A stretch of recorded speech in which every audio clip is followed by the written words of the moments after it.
স্বাগতম জানাচ্ছি সর্বশেষ আপডেট বাংলা সংবাদের শুরুতেই সংবাদ শিরোনাম। শুরুতেই জানিয়ে দেব, ভারত আমেরিকা সবুজ সংকেত, কাজ শুরু করে দিয়েছে আওয়ামী লীগ, সব গুছিয়ে ফিরছেন হাসিনা।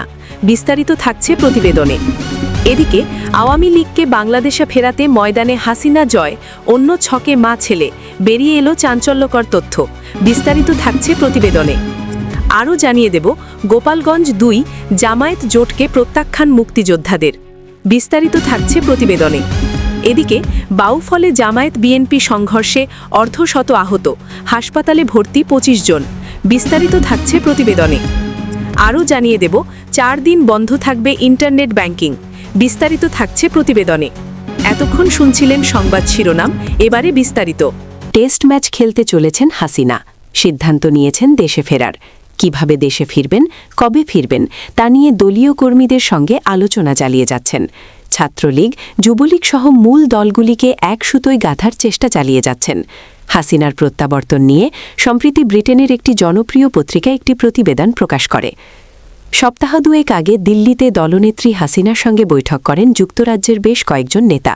হাসিনার সঙ্গে যারা বৈঠক করেছেন তারা হলেন যুক্তরাজ্য আওয়ামী লীগ সভাপতি জালাল উদ্দিন, সাধারণ সম্পাদক সৈয়দ সাজিদুর রহমান ফারুক, যুগ্ম সাধারণ সম্পাদক ও সিলেট সিটি কর্পোরেশনের প্রাক্তন মেয়র আনোয়ারুজ্জামান খান চৌধুরী, সাংগঠনিক সম্পাদক আহাদ চৌধুরী এবং যুক্তরাজ্য যুবলীগের যুগ্ম সাধারণ সম্পাদক জামাল খান।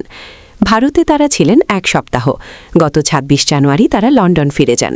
হাসিনার সঙ্গে তারা দেখা করেন ২১ জানুয়ারি। এই সফরের মূল আলোচনার বিষয়বস্তু ছিল হাসিনা সহ আওয়ামী লীগের বাংলাদেশে প্রত্যাবর্তন। তাদের এই সাক্ষাৎকারের পর প্রকাশিত হল দ্য গার্ডিয়ান পত্রিকায় আওয়ামী লীগকে নিয়ে বিশেষ প্রতিবেদন। পত্রিকা বলছে, আওয়ামী লীগ বাংলাদেশে একটি বিকল্প রাজনৈতিক কাঠামো তৈরি করতে চলেছে। কলকাতা ও দিল্লি মিলিয়ে দলের কয়েকশো নেতাকর্মী আশ্রয় নিয়েছেন। বর্তমানে বাংলাদেশের যা পরিস্থিতি, সেই পরিস্থিতিতে হাসিনা ও আত্মগোপন করে থাকা আওয়ামী লীগের নেতাকর্মীদের দেশে ফেরা অত্যন্ত ঝুঁকিপূর্ণ হয়ে যাবে।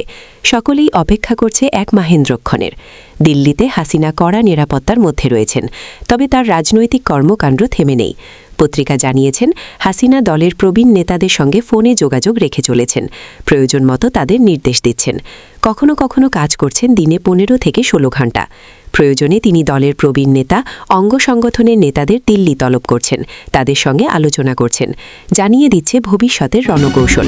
এদিকে আওয়ামী লীগকে বাংলাদেশে ফেরাতে ময়দানে হাসিনা ও জয়, অন্য ছকে মা ছেলে, বেরিয়ে এলো চাঞ্চল্যকর তথ্য। আগামী ১২ই ফেব্রুয়ারি বাংলাদেশে বহু প্রতীক্ষিত জাতীয় সংসদ নির্বাচন এবং গণভোট অনুষ্ঠিত হতে চলেছে। সেখানে আওয়ামী লীগের উপস্থিতি নেই, কিন্তু বাংলাদেশের রাজনৈতিক ওয়াকিবহল মহলের মতে আওয়ামী লীগ এই নির্বাচনে না থেকেও আছে এবং তা প্রবলভাবে আছে।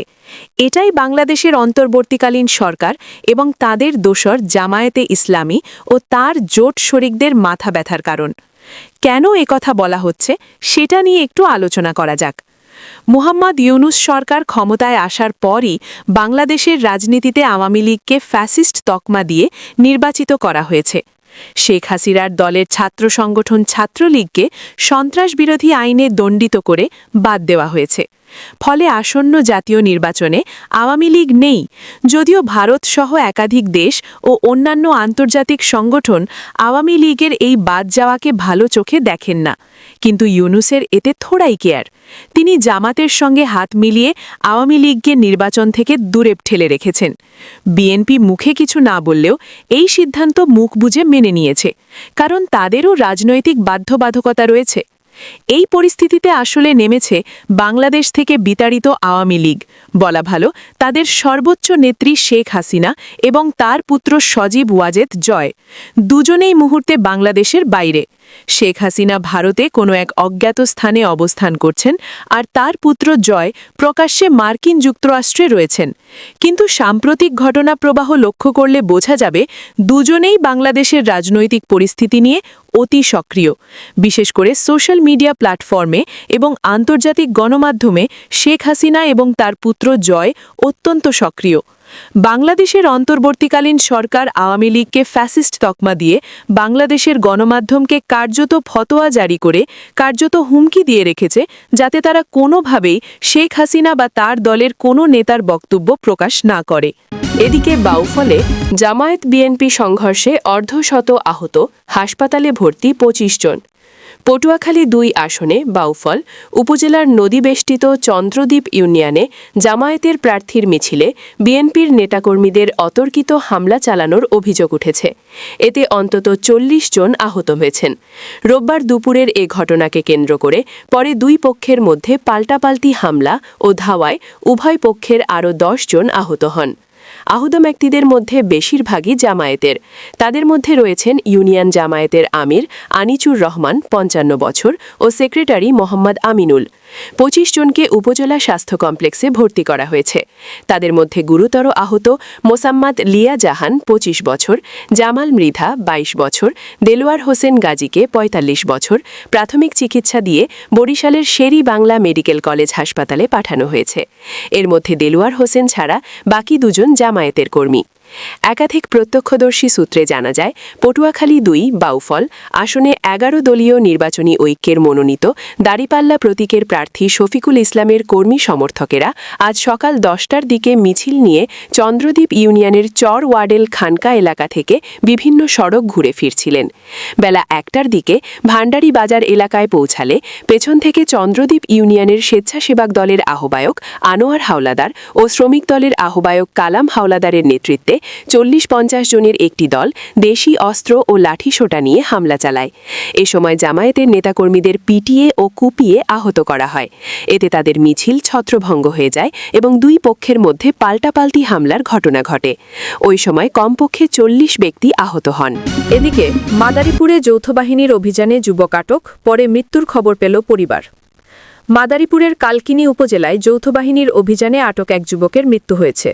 গতকাল শনিবার ভোরে নিজ বাড়ি থেকে তাকে আটক করে নিয়ে যান বরিশালের মুলাদি সেনা ক্যাম্পের সদস্যরা। পরে গতকাল রাতে পরিবারের সদস্যরা জানতে পারেন তিনি মারা গেছেন। নিহত রাসেল কাজী ২৯ বছর বয়সী, উপজেলার সাহেবরামপুর ইউনিয়নের উত্তর আন্ডারচর এলাকার আলম কাজীর ছেলে। তিনি ঢাকায় একটি রেস্তোরাঁয় চাকরি করতেন। তার স্ত্রী ও মেয়ে গ্রামের বাড়িতে থাকেন। রাসেল কাজীর আরও ৩ ভাই আছে, তারা ঢাকায় থাকেন। এ ঘটনার প্রতিবাদে আজ রোববার বেলা ৩টার দিকে নিহত রাসেল কাজীর বাড়ির সামনে মানববন্ধন ও বিক্ষোভ করেন পরিবারের সদস্য ও এলাকার লোকজন।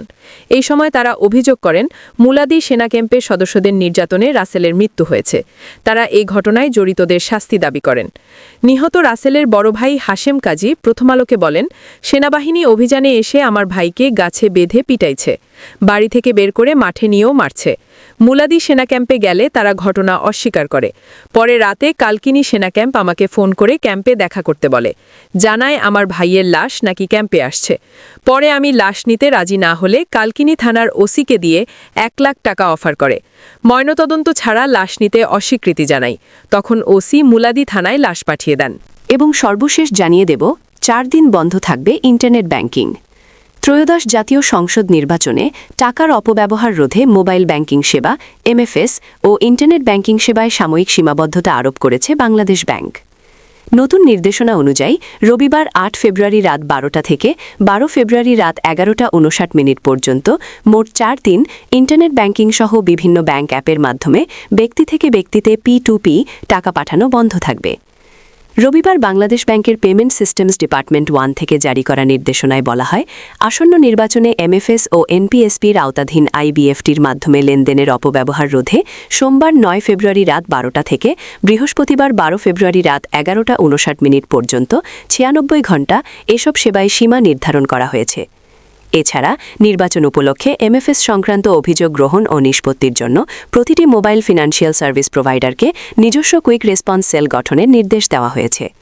এ সময়ে সব ধরনের লেনদেন নিবিড় পর্যবেক্ষণে রাখা হবে এবং সন্দেহজনক বা অস্বাভাবিক লেনদেন দ্রুত সংশ্লিষ্ট থানায় জানাতে বলা হয়েছে। একই সঙ্গে ৯৬ ঘণ্টায় P2P ইন্টারনেট ব্যাংকিং আইবিএফটির মাধ্যমে সম্পূর্ণ বন্ধ থাকবে এবং এমএফএস প্রোভাইডার ও ব্যাংকগুলো নির্বাচন কমিশন ও আইনশৃঙ্খলা রক্ষাকারী বাহিনীকে প্রয়োজনীয় সহযোগিতা প্রদান করবে।